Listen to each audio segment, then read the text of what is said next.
The following podcast contains alcohol-enhanced conversations about alcohol, as well as the potential for the discussion about topics of dubious, disturbing, possibly offensive, but usually hilarious interest.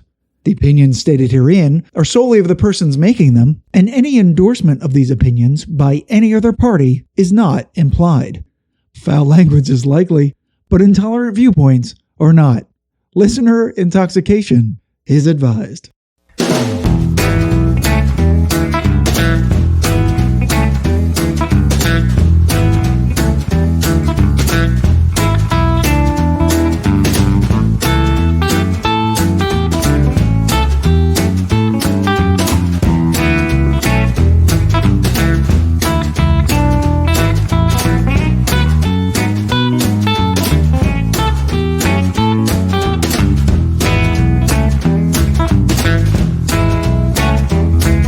Hello and welcome to episode 42 of the Whiskey Tangent Podcast. I'm Scott. And I am Ed.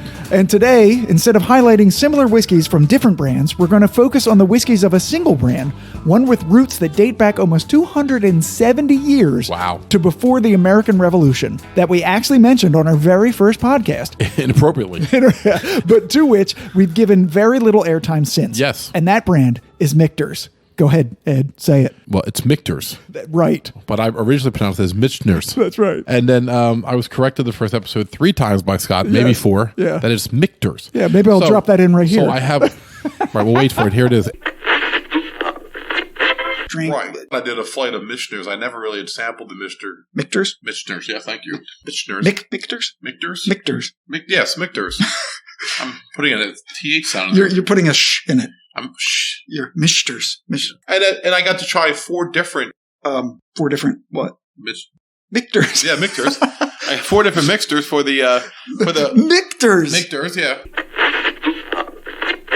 And joining us in our deep dive into this iconic brand is the mayor of Jackie's Crossing, Shavonne. Hi. So sit back, relax, pour yourself your favorite beverage of choice while Ed gets us going by telling us which Michter's expressions we'll be diving into tonight. Right, and then we have quite a selection. I mean, I was intrigued by the regular bourbon because I'm a bourbon guy, and the sour mash is something that I looked for, but somebody wanted $70 for it, and I said, no, you won't get that because it's a $40 bottle. Yeah, fuck that shit. So what we chose was the interesting Unblended American whiskey, which is about 83.4 proof. Well, not like 4. It actually is 83.4. It's very accurate. Very accurate. It's 3 to 7 years. It's not around. That is yeah. exactly 83.4 proof. It's very specific. Very. It's actually 41.7% alcohol if you're keeping score at home.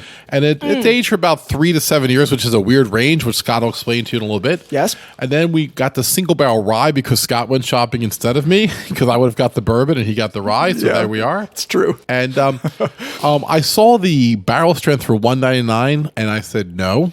Yeah. We will not be doing the barrel strength. No. So for those of you who are tuning in tonight hoping for the barrel strength, sorry to disappoint you, but give us $200 and we'll do it. we'd rather do 4 other bottles of Michter's for that price. It's time to start thinking about a way to earn some money, guys. We do. Patreon coming Oh my up God. soon, Patreon. maybe. Oh my God. Go fund me. Go fund our whiskey habit. Go fund my liver. Right. Can we start saving money for the dialysis I'm going to need in a few years? Jesus. I feel bad because I don't want to make fun of dialysis patients. No. That's a terrible existence. So it's we're going to cut that out. And I mean, this time for real. Right. No, we're not. I'll beep it or something. Yeah. It'll be no. Yeah. Take it out. It's rude. That's what she said. Oh, take it out. That's rude. That's what she said. God damn it. Now we have to keep it in. God damn you, Shavonne. Why can't you just be quiet once in a while? Okay, and tell us the Michter's I'm expression. sorry to everybody in kidney failure. I meant no disrespect. I did. And true story here, Shavonne was supposed to come hang with us after we did this episode, but we're so far behind that she came in at the time she was supposed to come. Right. And we were just starting the episode. Right. It's 9:20 right now. We're like, all right. I know. We started doing this at 7. It took us 2 hours to do a 20-minute short. Don't ask me why. We got carried away. whiskey and side drinking and As everything usual, else. yes. That's why it's a tangent. Right. So the single barrel Kentucky straight rye. Yes. Once again, a mash bill that is undisclosed. They are so proprietary with their mash bills. I My God, it's know. like the CIA couldn't do as good a job as keeping it secret. They really are. 84.8%. It's so fucking specific on their proof. Like, what is wrong with just rounding it to 85 at this point? well. 5 to 7 years age. But what's interesting about that is normally when you walk into a store, you see the bourbon, the rye, and the sour mash all the same price, which is really rare because normally places like to just jump around with their brands. Now, if you get the 10-year or if you get barrel strength, you're going to pay more money. It shouldn't be $199 though, so fuck them if they're charging that. No, all of their base expressions should be under 50. And we're going to start with the unblended American whiskey first. It's already in our glasses, breathing. Yes, it's breathing right now. And before we do that, I'm going to do the history. Now, the history of this brand is frankly insane. I went through an internet rabbit hole. How'd you get out? I don't know. Clawed and scratched my way out. Well, he owned rabbits, so he has a way out. I did, and so they taught me how to get out of rabbit holes. That's so stupid. No, it is dumb. I usually start with Wikipedia and just see what the basic information is, and then I take some of their references and I look at those. And then this led me to an article posted to bourbonculture.com titled Michter's Distillery, Past, Present, and Future. And I copied the entire thing into a Word document. It was like 9 pages. So I distilled that down to like about 2 pages. See what I did there? You distilled it, did you? Wow. So I'm going to do this in 2 parts. I'll do the first part. We'll taste the first whiskey, and then we'll come back, do the second part, and taste the second whiskey, because it's a lot. But I think it's worth it to whiskey nerds like me and Ed, and possibly Shavonne now also. Soon. Yeah, soon. This is intensely interesting, and it just shows the incestuous nature Wow. Oh, is that legal? the whiskey industry. I mean, we've been over this before, so I'm not surprised. Right. So here it is, part 1. In 1753, Michael Schenk filed a patent for a grist mill for the purposes of distilling alcohol to be located near Snitzel Creek in what is now Schaefertown, Pennsylvania. We're not even a country in 1753. He I know. fought it with the English? I don't know who he filed it with. What the hell happened there? Yeah. About 50 miles northwest of Philadelphia, so about 70 miles from where we're sitting Wow. right now. Right. Interesting. Many historians say that Michael and his brother John started the distillery, but John was only 13. So, Well, there weren't any labor laws. Right, So that's- there's certainly. That's true. They could have, I guess, started together. So Michael Schenk was the true owner and mostly using it for personal consumption and bartering with neighbors. In 1827, the Schenk family still house was passed down to Michael Schenk's son-in-law, Rudolf Meyer III. And for 30 years, Meyer's employee, John Kreitzer, controlled the day-to-day operations and expanded several times by constructing new buildings for production and storage. In 1860, Meyer sold the distillery. Sale number 1. To Abraham Bomberger, whose mother was a Schenk, thereby keeping the distillery in the Schenk family. Bomberger also expanded the operations, eventually growing it to a legitimate commercial-sized distillery, which by 1875 was doing so well that they had to begin hiring outside help rather than depend on the extended family to run it. In 1904, old Abe died, and his 2 sons, Horst and Samuel, took over and renamed the distillery H.H. Bomberger until 1920. And what happened in 1920, Ed? Stupid. Bam, bam, bam! Prohibition. Prohibition. On the day before Prohibition began, locals lined up at the distillery with casks, jugs, and bottles of all sizes to get their fill of the legal whiskey before it would have to be shut down. The line was reportedly 2.5 miles long. Oh my God. And all their stocks were sold. So, the Bomberger brothers decided to sell the entire distillery. Sale number 2. To a local man named Ephraim Sechrist, who said he'd be using the land for, quote-unquote, farming. But it's rumored that the still wasn't exactly quiet during the 13 years of prohibition that was in place, and whenever the locals would start running low on whiskey, they'd get together and secretly fire up the still to make some more. In 1942, Sechrist sold the distillery to Louis Foreman, sale number 3, who owned a spirits distribution business. Wait, what year? 1942. Foreman, huh? Apparently no relation with the Brown Foremans. Okay, That's a good question because there's no Brown Foreman connection there. However, his plans were put on hold after he was drafted for military service for World War II. So Foreman sold it to Logansport Distilling Company, sale number 4. Wow. When he returned in 1945 from the war, Foreman discovered that Logansport had been bought out by Shenley, sale number 5. One of the top liquor producers, basically the Diageo of the world at the time. In 1950, Foreman was able to secure loans to buy back the distillery, sale number 6. Whereupon he changed the name to Michter's. And this is one of the most fascinating things to me. Michter's he created by combining the names of his two sons, Michael and Peter.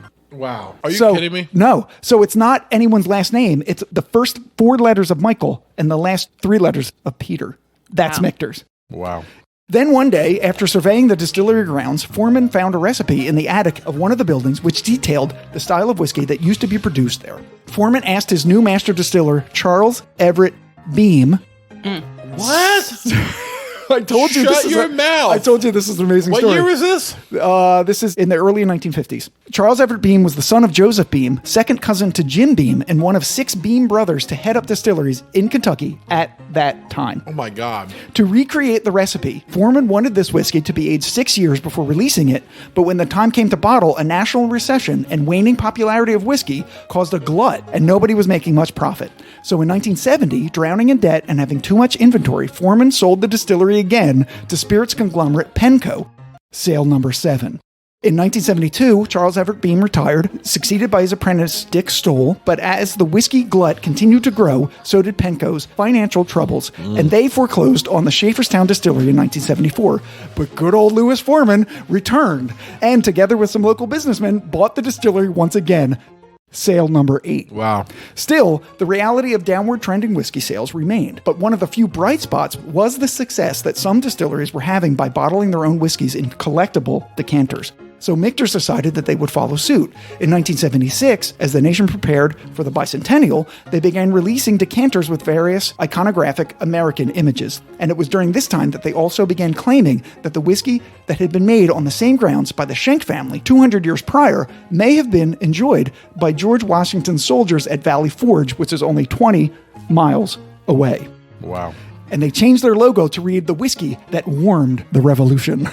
Eventually, however, the effects of the flailing whiskey industry were too much to bear, and production was halted in 1989. Sadness. It is widely believed that the bonds of the barrels of whiskey that remained inside the Michter's warehouses hadn't been paid, and therefore couldn't be resold.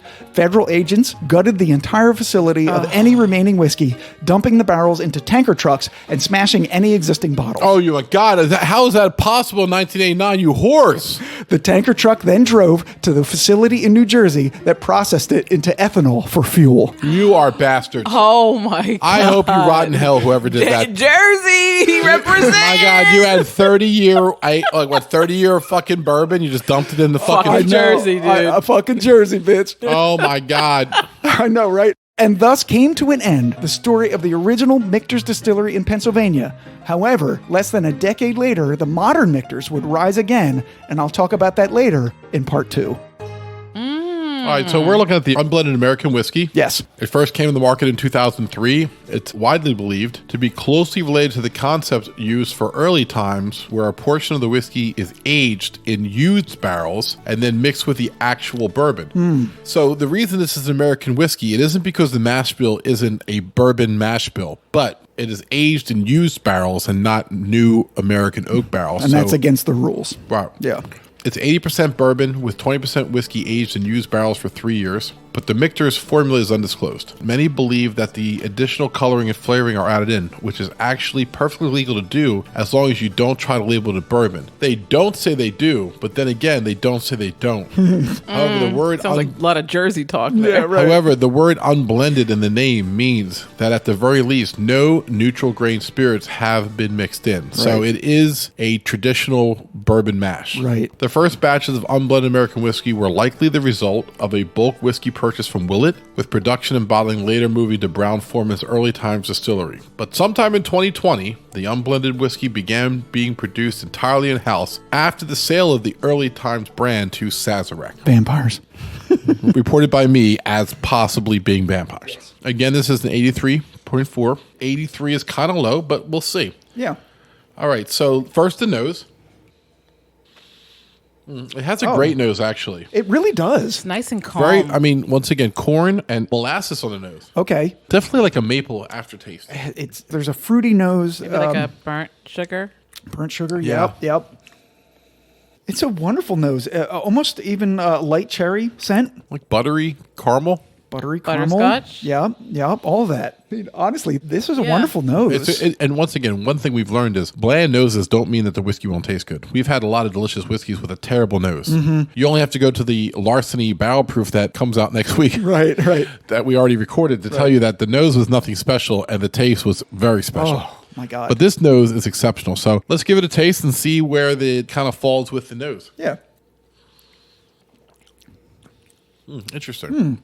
83.4 might be right on because it's actually pretty fiery. It's a really great flavor. It's one of the most alcohol-forward 83.4 proof whiskeys I've ever drank. Yeah, it is. But it's very lightly sweet, easy drinking. It's not as sweet as the nose. That, it's not. I don't mean that as a negative, but it certainly is not as sweet as it smells, yet the flavor's good.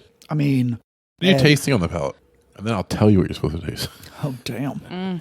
I mean, I'm definitely tasting cherries. Like, I know I always say cherries. I'm sorry. know, it's such a cliche with you. But, God, it's just there. It's just a flavor that you get in a traditional mash bill. And I think that's borne out by this because I think this is a traditional mash bill bourbon, even though they can't call it a bourbon because they used barrels. What do you taste, Shavonne? Pepper. I don't want to say spice, spice. Is that on the finish or on the palate? Both. Okay. Yeah, I'm definitely getting it on the finish. A peppery, spicy. Yeah. No, here's what they finish. tell you. Yeah. So on the nose, they want oak front center with corn, molasses, and caraway seeds. Caraway seeds. Interesting. What the fuck does that smell like? I don't know. It's fucking annoying. Rye bread, right? Rye bread. Oh, maybe. Yeah. Yeah. So, palate. Sweet notes of vanilla, cherry. I know. I was. Vindicated. I knew. I'd already read it. I was waiting. I was fucking with you, but I knew you were right. So for once, I was waiting for you to win. It was a win for you. Hints of butterscotch is what she said on the nose. Yes, butterscotch. And corn. And then the finish is smooth and lasting with toasted oak and a touch of pepper. Touch of pepper. Way more than a touch of pepper. Yeah. But so I think we did a good job on it. So let's talk about overall. So you go in a bar, you order this. I have mine on the globe right now. I'm going to let you know what I feel. I need a little more fresh whiskey on it. This is really good. I don't feel like I need to put some water in it, but I'm going to just to see what happens. I mean, it's already getting a little watered down for me because it started so low. Right, you have the globe on it. I do. I put it on the globe, but it's good. Yeah, this is a wonderfully drinking bourbon. There is a little bit of alcohol. It's letting you know that it's a whiskey, but it's not completely in your face. Yeah. I mean, I don't know if you're like me and you're going to have 7 drinks in a night. If you're having 7 drinks in a night, maybe 85 is enough. You don't have to do 114 the whole fucking night. You know what I mean? 7 114s is a lot different than 7 85s. Right. If you want to know why I felt... Do the math. If you want to know why I was sleeping in a train station one night, all you have to do is ask bad decision making. So... I've noticed recently, like, I've been drinking Evan Williams single barrel, which is like 86 proof, and it's delicious. I've been drinking that on like a regular weekday night, you know? Yeah. Do you drink that on a globe or with some water in it, or you just drink it straight now? No, I actually put it on the... I do both. Okay. If I had a fridge to chill it, I would just chill it, Scott, but... and I will soon. I'm sorry. You do have a fridge because I fucking bought you one. I know, but I it's haven't... still not hooked up, Scott. No, it's not plugged in yet because I didn't move yet. So I'm going to take it with me to my new place. It's in a box in my office. There's a lot of ifs going on in this conversation. But when I get it, It's true. But anyway. Stop. I'm trying to talk. But anyway, so I found that after 2 years of drinking every whiskey I could get, the higher proof, the better. I'm finding that, on a regular work day, I just want an 85 and 86. I'm okay with a Basil Hayden. I'm okay. Even a 90. It doesn't have to be 115 proof. You know what I mean? Right. That's a very easy drinking whiskey for me. I would totally order this again in a bar. I'm sort of surprised how much I like it for it being so low proof. Yeah. Can we say again one more time? It definitely hits harder than 83. It tastes like an 88. It's that got fullness to it, that density to it. There's this weird complexity. Like the beginning's kind of like quick. The finish does fade. But there's this real depth in the middle. Like this, it really does resonate with a couple of layers of flavor. It's very interesting. Yeah, I really would like this at 90. I don't think it needs to be 100 or anything, but I really would like it 5% higher. You're wrong. I think 87, 88 would be better. Yeah. I think 90 would be too much for that. It's already alcohol forward at 84. Yeah. I can't imagine it at 90. And obviously this is not for everybody because Shavonne gave both her glasses to me and Ed. Yeah. She's like, I don't really care for this. This is not my thing. Now, which is fine. I think I was expecting something different than what I got from the nose. And usually what I get on the nose is pretty accurate. Yeah. And I felt like when I took that sip initially and then even after you know, as it goes down, I mean, it's burning and it's burning and it's burning. And I'm just like, oh, this is not what I was anticipating. And you know what? For someone who's had less whiskey than we have, and that's a legitimate position to be in, you know, not everybody has had as much whiskey as Ed and I have. Like somebody whose palate is a little bit lower tolerance, let's say. Or newer. Yeah, or newer, exactly. I can totally see you not embracing this immediately. Yeah. And the smell is better than the taste. And I'm going to bring up something else. I was drinking the Angel's Envy rye. Oh, I mean, right. I before, mean, so, and you know, it's just like... Yeah. This is not Angel Envy rye. It's true. Yeah. It's true. No fault of Michter's, but that's... No. So maybe Shavonne will like the straight rye that we had Right, because now that she's cleared her palate with the American unblended whiskey, she can actually enjoy the rye. Right. But I mean, it's not fair to compare the Michter's with a $100 or $90 bottle. No, it's not at all. Right, it's half price. Right, really, it's half price. So, I mean, I wouldn't pay $1 over 45 for this. But no. If it's over 45, don't get it. Right, there's no reason to pay more than this is not special, but it's nice. Reminds me a little bit, just a little bit, of Knob Creek. I mean, it's so hard because Knob Creek's so fucking high proof. Exactly. If Knob Creek had a lame cousin, if he had a lame cousin, his name would be Gabe. Oh, damn! Oh, Gabers! Oh, Gabers! Even not even here, he's still getting love. Wow! So not only does Ed make fun of Gabe on the podcast when he's not here, Shavonne now does too. Well, when in Rome. Right. Normally, Anders and Jeff protect Gabe when they're on. That's but true. Shavonne jumps in and bullies Anders him. and Jeff are protectors of Gabe. Yeah. I'm just very neutral. I'm Sweden. Right. But you guys are aggressive. You're like Nazi Germany, and Gabe is like France. Nine Gabe! Z Gabe. Z Gabe. All right. We mentioned Gabe. It's been a while. We do. I didn't get out to the Whiskey Tangent crew. Went out to a tasting on Sunday, and I was able to be there. Yeah, we did. 3 of our jacket recipients were there rocking their jackets, representing. Yeah, Gabe, Jeff, and Shavonne were in their jackets, and it was a little embarrassing because I don't have a jacket. Right. We're sitting in the distillery, and everyone's like staring at their jackets and like not asking us what they're about. Right, We're just looking at them like they're wow, because they're so they weird. know they're not worthy. Fuck you! Don't ask what our jackets are. Random belligerence.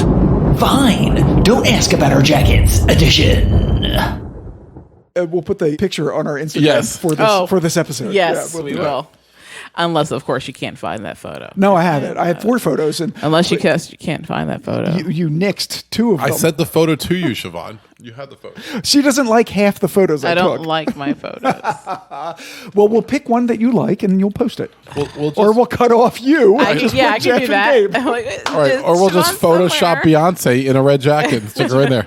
Well, just half Shavonne and just where it says your name on the jacket. Right. Yeah, because she was there and we cut her out because she didn't like her own photo. Right. So it was a local distillery, and I was down the shore, and I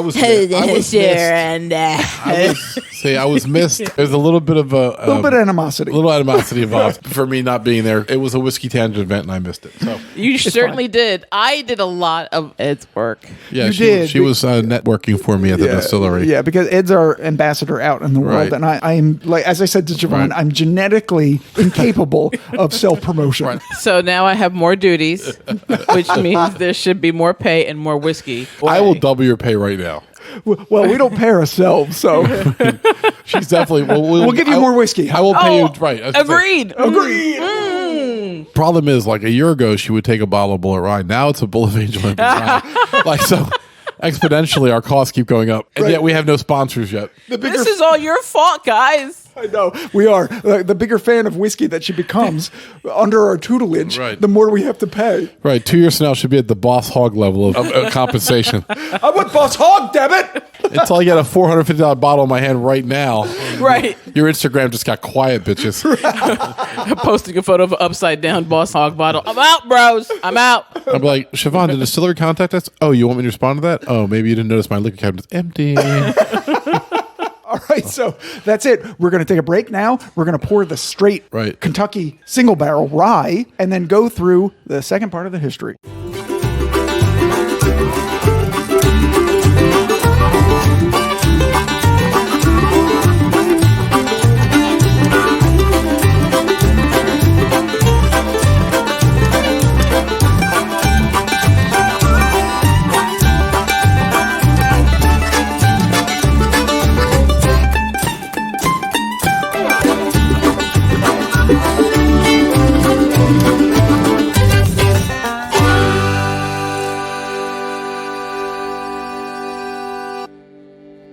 right, so we've now cleaned the glasses, and I still have a big chunk of the unblended American because Shavonne didn't want hers, and I still have a lot left. Right.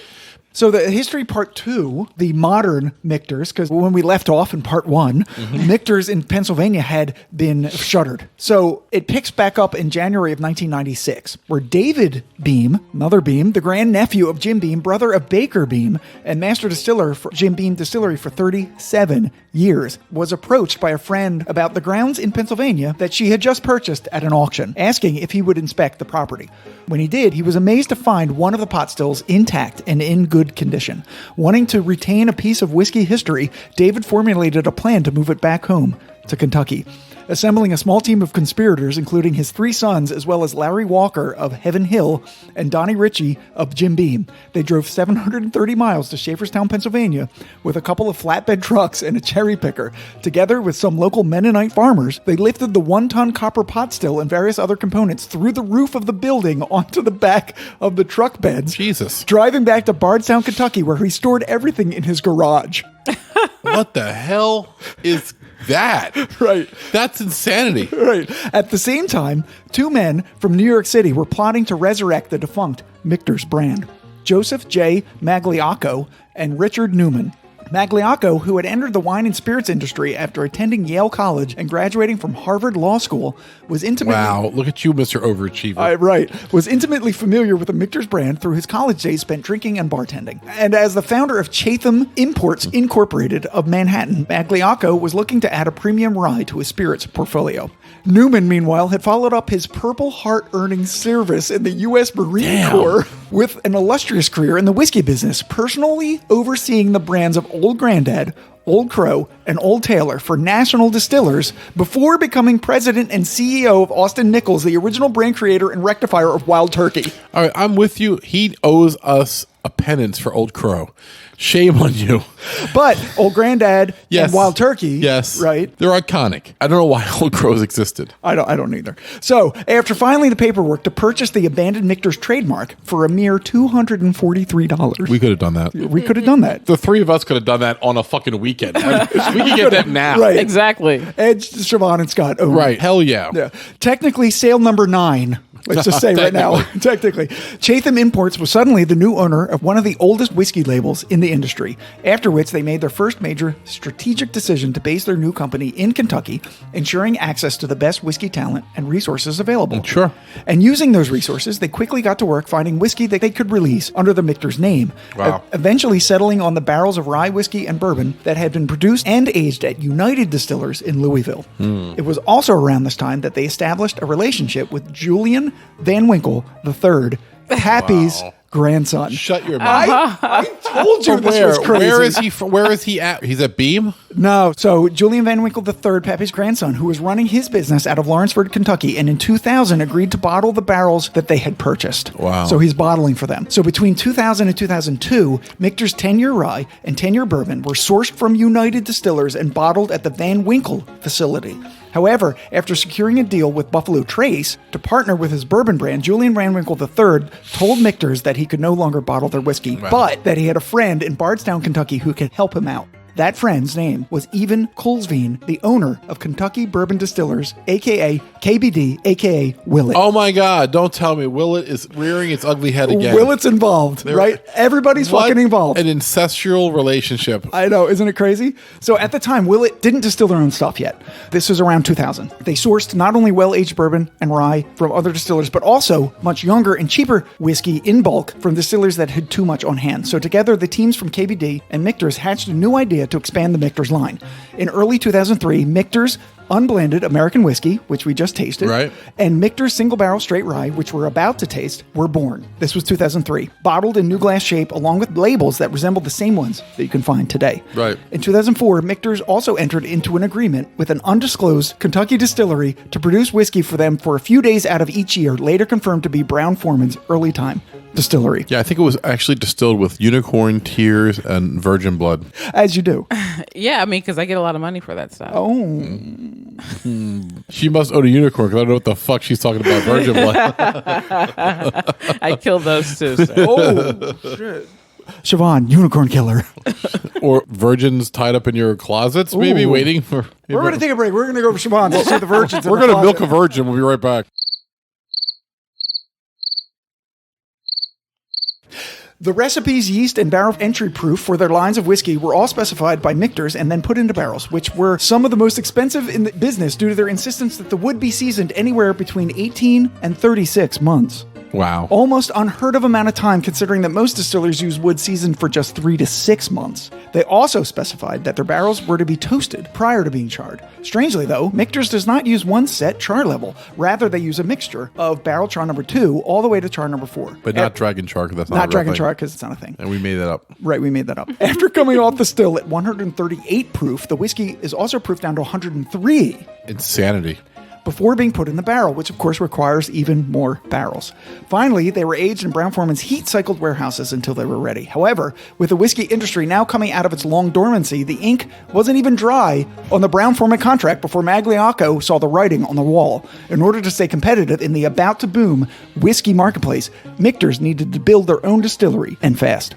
And so it was that after poaching talent from Brown-Forman and deciding to keep the new distillery in Kentucky, in 2011, Magliocco got wind that David Peam had that authentic pot still from the original Michter's distillery in his garage, just sitting there for 15 years. He reached out only to discover that Beam had just sold it a month earlier to a buyer in Ohio. What the fuck? Ohio. Yeah, Ohio. Magliocco anxiously called the new owner to make him an offer he couldn't refuse. Apparently, though, it was refused. Oh. But Magliocco was relentless, and by the time the distillery was completed, in 2015, 4 years later, the owner finally relented, and Michter's had its original still. Wow. Oh my God, what an amazing story. I'm on the edge of my seat here. No.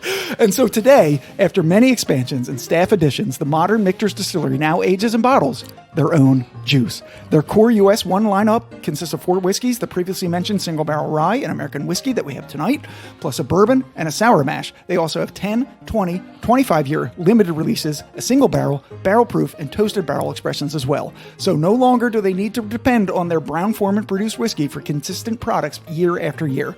And now that the training wheels are off, Michter's future depends on their ability to remain competitive with their other Kentucky distillery rivals. But now, with 3 locations in Kentucky, a 78,000 square foot distillery in the Shively section of Louisville, their public-facing distillery in the Fort Nelson building in Louisville's Museum Row, and 145 acres of farmland in Springfield, all of which collectively have the capacity to produce a total of 175,000 barrels. They're showing no signs of slowing down. That's ridiculous. Isn't that crazy? Yes, it's one of the most interesting histories we've ever had on the podcast. I'm telling you. I want to say it's probably the most interesting I know. that I have heard. Isn't that thus far. crazy? Yeah. I mean, these other companies are so willing to reach out and help a new brand, or at least a new extension of a brand, thrive. And I think part of the reason you probably have to look at the Beam family. The Beam family has ties to so many different distilleries. So even if one of them is not the master distiller there anymore, they used to be. So I don't want to see Michter's fail. I don't want to see Heaven Hill fail. So like they're all cousins sitting around talking about like, listen, can I get 40,000 gallons of whiskey from you next year? I'm like, oh, I got it. I got some. It's pretty immature. Oh, it's all right. We'll make it work. You got space in your warehouse. Yeah. Can you take my 20,000 barrels that I just distilled? Yeah, sure. Why not? Go ahead. mean, because everyone has a stake in everyone else's business, and that's why it's so sort of fraternal and friendly competition. Right. So you don't want anyone to fail because that makes you fail a little bit too. Right. But now we do each have some lovely pours of the single barrel rye, which Shavonne is going to tell us about.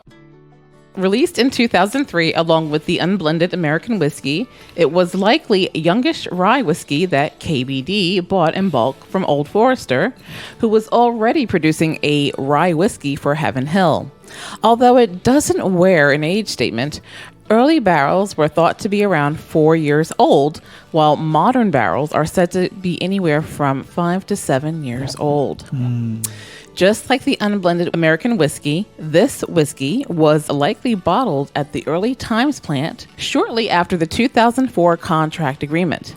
And starting in 2020 at the earliest, it can be assumed that the whiskey that is inside the bottles could have been distilled and aged at Michter's own facilities. It's exciting. We're tasting their own stuff. Yeah. What's the proof again? 84.8. And the mash bill's proprietary. So let's smell it. It's a very active nose, similar to the unblended American whiskey. It's really nice. I'm smelling green apples. Yeah, I get green apples. Totally. On the nose, Yeah. I get a gala apple. No, I'm just kidding. No, I don't. I get a Honeycrisp. Fuji for me. Granny Smith. So because this was their new stuff and it was different from the stuff that they released prior to 2020, I tried to get reviews that were post 2020 with the tasting notes, because the tasting notes could differ, on the nose a little spicy, vanilla toffee, maybe a little leather. But no, I'm getting a tartar fruit thing like we said. Yeah. Taste, did you guys taste it? Yeah, I did. Yeah. I'm about to. Leather. I get leather. It might be on the finish. Tasting notes. Yeah, these are from the Whiskey Adventurer in January 2021. The palate is smooth, butterscotch syrup, orange, vanilla, and peppery. All right, let me taste if I get any vanilla. I get that. Butterscotch syrup is But orange vanilla is one. like a creamsicle. I'm not getting a creamsicle right now. But I am getting orange and pepper at the finish. Medium to long, delicious, sweet, peppery.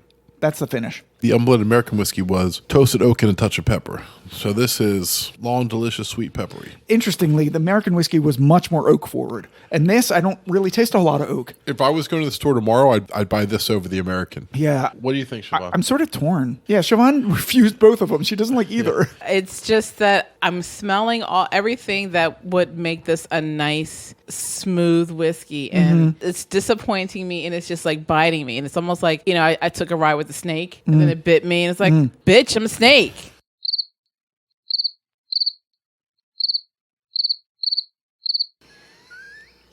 They say a hint of pepper. They actually mean an entire container of pepper, guys. I agree that the nose of both of these belie their taste. Yeah. So it's not as indicative of the taste as usually a nose is. Right. The nose and the taste are very different. Yes. Yes. And I agree with that. And what you're saying is you're disappointed in that. Yeah. You really like the nose and you're really excited for the taste, and the taste is underwhelming. That's a valid criticism of and, these you brands. know, and I still thank you for inviting me on. I didn't do that on purpose or anything. My honest opinion. I think, again, if this was a higher proof, if this was 90-92, what we're smelling on the nose would also be reflected on the palate, because I think it's a little bit too watered down at the 84. You're absolutely right, because there are those times when we're sniffing it, we're just like, whoa. Yeah. We can feel that. And we've drank a lot of high proof whiskey, especially this year on the podcast. Yeah. And anything under 90 now is a little underwhelming. But I have to tell you, I've had this on a globe, probably sitting closer to like 75 right now. The flavor profile is still present. It's pleasant. It holds up. Nice drinking whiskey. There's nothing wrong with it. What we're doing is really splitting hairs. For $40 too? Yeah, for $40. I mean, get the Old Overholt. Oh, God. So Old Overholt is, what, $23? Because my opinion is this is better than Old Overholt. Thank you. And we'll see. Thank you. Wow, you gave me a lot, bro. You just made it a task. It's like 3 ounces of Old Overholt. I don't want to drink that much. Well, now remember, the Old Overholt is bottled and bond. So this is 100 proof. Right. So it's also $15 less. That is also true. This I could drink. Very similar. See, so that's what I'm talking about. If these expressions were higher proof, Yeah. and it doesn't have to be 100, but it could be 92 or 94. Right. This is I think, outstanding. Yeah, I think these expressions would also be outstanding. Right. Right now, they're good. Good to decent. You might even think they're great if that's where you are in your whiskey life. This gives just enough bite. Yeah. It's not Yeah, overly yeah. aggressive. Yeah. It's not slowly pouring hotly down my throat. Oh, that's what he said. Oh my God, I would so love to be hotly pouring down your throat right now. Oh my God. So love to be. You're getting a letter from HR tomorrow. I think you're officially getting a suspension, sir. Oh my God. Well, Welcome to the Whiskey Tangent Podcast. I'm Scott. I'm Shavonne. I'm Lester. I'm a temp hired to replace Ed because he's on suspension for being a bad boy. Oh, shit. No, we just get Gabe. Yeah. Yes, Gabe. I just drank the rye back to back with the 100 proof, which is giving up 16 points to it. Okay. there's not a 15-point drop-off between the two. I don't know how they make these so alcohol-forward for 84 proof, but to me, I tasted incredible similarity between the Old Overholt and the straight rye. I agree. Tasting them side by side, the 84.8 proof Michter's straight rye tastes just as alcoholic as the 100 proof Old Overholt bottle you were tasting that, right? Yeah. I would taste them again side by side. Yeah. Where's the Old Overholt at? Sounds like someone's an alcoholic, ladies and gentlemen. It's right in front of you on the counter there. Can you read that, Shavonne? Dude, I can reach it from here. You know, you could just stand up and go over there and get I have to get the headphones off. It's a whole other thing. Oh my God. No. You're so mean to me and critical.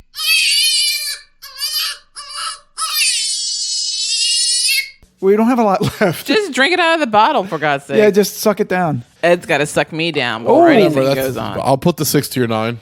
Oh, shit. No, I don't want to work. Just lay there. All you got to do is lay there and move your tongue. Oh, my. No. Scott, you can jump in too. It'll be like a 696. What is that like? The 696? It's 696. That sounds like some sort of like code from like FBI or like spies. I got a 696 situation going on here. Somebody's got to come in and help me. You know, I like them both. I have to tell you, they are so similar But side by side. Yeah, they're very similar. They're not. You don't think they're similar? Not at all. Because that Michter's, it slowly creeps up on you, then it just punches you right in your chin. And, I mean... So you like the Old Overholt better? Yeah. Oh, okay. I mean... Well, you'll save a lot of money doing that. Right, because it's half price. It's $23 at 41. All right, so the only thing we have to do left now is to talk about their other expressions that we haven't. Right. So we had the Kentucky Straight Rye. Yeah. We have the American whiskey. Right. There is a Kentucky Straight Bourbon. They also have a sour mash, purportedly not a bourbon. Right. They call it sour mash because they use a starter fermentation. And I was going to buy it today to surprise Scott. Like, all right, because he only wanted to do two. Yeah. That would have been nice. And I found it in one store for $70. Like, fuck you. I'm not paying $70 for sour mash Michters. Fuck you. $30 more than it should be. I've seen it for $42 like last month. Like, fuck you. Yeah, fuck that shit. But you know what? How much do you love the podcast, Ed? I do. I bought $100 of whiskey at the store and didn't buy the Michters. Well, we did the larceny earlier. When he bought that for $89. Yeah, that was $90. So, okay. Yeah, and we'll have you taste that afterwards. I can't wait for you to try it. I think you'll enjoy it. Oh, I can't wait. Yeah, I want you to try it. So in limited production, Michter's has. She's gonna do belly button shots off me. Several others. Oh my God! Are you gonna be pouring bleach in there? All right. I prefer pineapple juice. But it was her face that I'm laughing at. She was so horrified by the thought of like, oh, belly button shot. She's like, ew, there's so much lint in there. It's like, oh my God, it's like emptying the lint on your dryer. There's like a jean's worth of lint. You could loom it into mittens.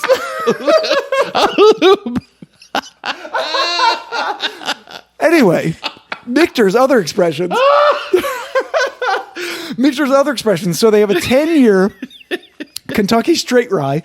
They have a 10-year Kentucky Straight Bourbon, and they have a 20-year Kentucky Straight Bourbon for $1 million. Yeah, I'm know. Sure. They have a 25-year Kentucky Straight Rye, $2 million, and a 25-year Kentucky Straight Bourbon for your firstborn. A barrel strength rye, which is the one you saw for like $200. Exactly. And it should be here. A limited release barrel strength bourbon. They also have a toasted barrel finish, which is nice. Sour mash, a toasted barrel finish bourbon, and a toasted barrel finish rye. So basically, they have a toasted of their base expressions. But you can't find them. I don't see them anywhere. You can't. So what can they find? The bourbon? Yeah, their core ones are the straight rye that we have tonight, the American whiskey that we have tonight, their bourbon, and their sour mash. Exactly. And normally 3 of them are the exact same price, and one's a little higher. Yeah, the bourbon was, at least at the liquor store that I went to. And it's interesting because the flavor of both whiskeys we tried tonight are unique to Michter's. And then I taste the Old Overholt, and I'm like, wait a minute. This tastes a lot like the rye. I do too. Like, I'm sipping on the rye now more, and I really enjoy this. The American whiskey has a very unique flavor, but I probably wouldn't buy that again. For a similar price, I would buy the rye. The rye tastes the most consistent to me. And now I'm actually interested in buying the bourbon. I'd love to have bought the bourbon, but that wasn't an option for me. If I hear of you buying any of those Michter products, the engagement is off. Then I won't get the key to the chastity belt. There's no chastity belt. There's nothing happening now. Oh, then excuse me. Let's go off air for like 7 minutes. I only need 7 minutes. 7 minutes?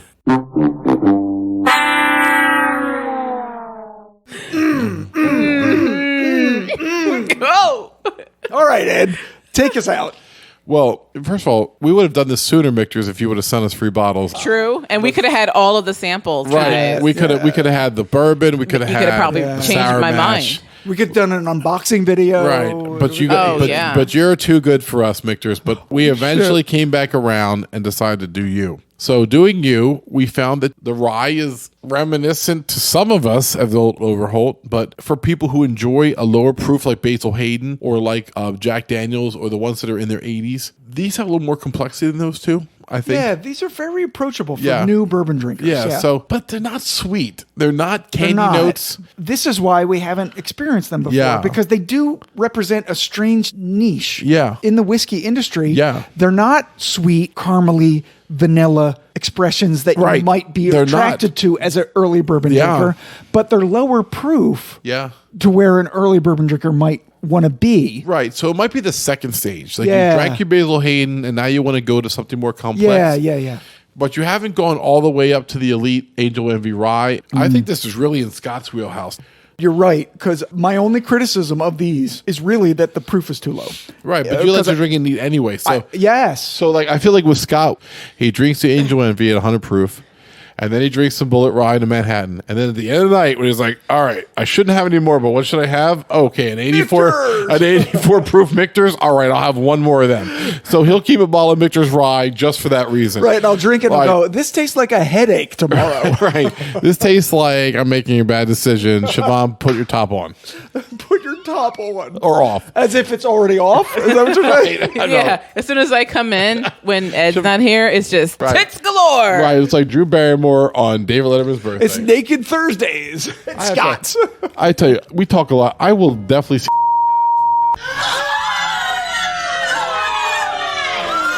Hi, Shavonne's dad. So, for the Whiskey Tangent Podcast, I'm Ed. I'm Scott. And I'm Shavonne. Drink some Michters. If you can ever find some Larceny Brown Proof, get that too. Oh my God. See you guys.